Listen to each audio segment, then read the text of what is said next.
હળવદ નગરપાલિકા દ્વારા શરણેશ્વર મહાદેવ મંદિર નજીક ચાલી રહેલા રોડ કામને લઈને આજરોજ પ્રેસ કોન્ફરન્સ યોજવામાં આવી। શહેરના વિકાસ કાર્યો અને રોડ કામ અંગે ઉઠેલા પ્રશ્નો લઈને પાલિકાએ પોતાની સ્થિતિ સ્પષ્ટ કરી।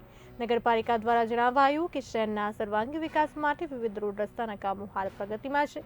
આ દરમિયાન શરણેશ્વર રોડ પર ચાલી રહેલા પીસીસીસી રોડ કામની ગુણવત્તા અંગે પાલિકાના પ્રમુખ અને સભ્યો દ્વારા સ્થળ પર તપાસ કરવામાં આવી। તપાસ દરમિયાન કામમાં ગુણવત્તાનો અભાવ સામે આવતા ચીફ ઓફિસર દ્વારા તાત્કાલિક અસરથી કોન્ટ્રાક્ટરને નોટિસ પાઠવવામાં આવી।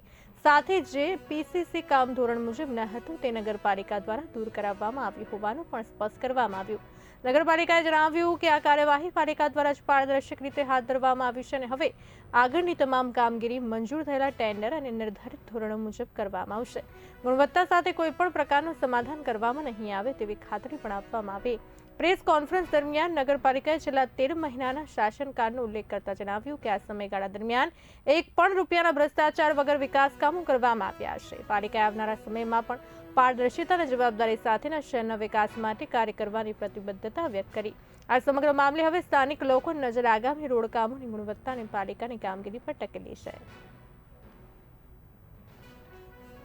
મુખ્યમંત્રી શહેરી સડક યોજના અંતર્ગત વડથી શરણેશ્વર મહાદેવ મંદિર સુધીના જે રોડનું કામ ચાલુ હતું, આ કામગીરી દરમિયાન જે પીસીસી કામમાં રેતી અને રેતીની સાથે થોડા પ્રમાણમાં ભૂસી મિક્સ કરી અને પીસીસી કામ કરવામાં આવતું હતું।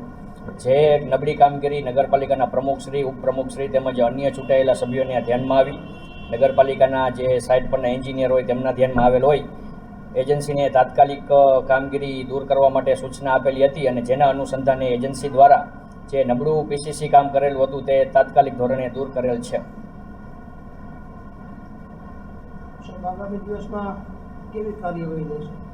આગામી દિવસોમાં પણ નગરપાલિકા હસ્તક તમામ કામ ચાલી રહ્યા છે તે તમામ કામ ઉપર વ્યવસ્થિત એન્જિનિયર હસ્તક દેખરેખ રાખવામાં આવશે અને તમામ કામ જે ટેન્ડરની શરતો અને સ્પેસિફિકેશન છે તે મુજબ વ્યવસ્થિત પૂર્ણ કરાવવામાં આવશે।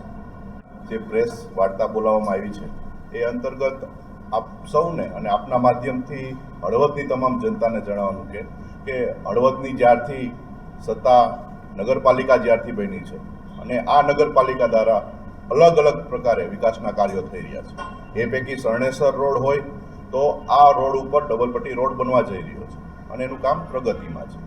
જ્યારે કામગીરી ચાલુ હતી એ દરમિયાન એક વિષય એવો આવ્યો કે જે પીસીસીનું કામ છે, આ રોડ આખો નથી બની ગયો। પીસીસીનું કામ જે છે મેટલિંગ ઉપર પીસીસી થાય અને એના ઉપર સીસી બને। પીસીસીના કામ દરમિયાન જે રેતીની સાથે જે એજન્સીએ ભૂકી નાખી હતી, જે મેટલ આવે તે જ્યાં રેતી નથી મળતી હોતી ત્યાં એ લોકો ભૂકી નાખતા હોય છે, પરંતુ નગરપાલિકા બોડી દ્વારા, પ્રમુખશ્રી દ્વારા અને ચીફ ઓફિસરશ્રી દ્વારા અને તમામ સદસ્યશ્રી દ્વારા એવું જણાવવામાં આવ્યું કે એસ્ટિમેટ મુજબ આપણે કામગીરી કરવાની છે। એક પણ રૂપિયો ક્યાંય પણ કરપ્શન, આજે 13 મહિના થઈ ગયા, 13 મહિનામાં એક પણ જગ્યાએ એક પણ કરપ્શન એક રૂપિયો કરવામાં નથી આવ્યું અને હળવદને સારામાં સારું કામ થાય, હળવદનું કામ બધી જગ્યાએ દીપી ઉઠે એ મુજબની કામગીરી થઈ રહી છે, આવનારા સમયમાં પણ થવાની છે। આ જે તોડવામાં આવ્યો છે રોડ તે હળવદ નગરપાલિકાની ચૂંટાયેલી બોડીની સૂચનાથી તોડવામાં આવ્યો છે, નહીં કે કોઈના કહેવાથી। એટલા માટે કોઈ અફવામાં ભ્રામક રીતે ન ફેલાય એટલા માટે થઈને આ પ્રેસ વાર્તા કરવાનું આયોજન કરવામાં આવ્યું છે। હળવદમાં સારામાં સારી કામગીરી આવનારા સમયમાં પણ થવાની છે। આપ સૌના સહકારથી આ કામગીરી થવા જઈ રહી છે।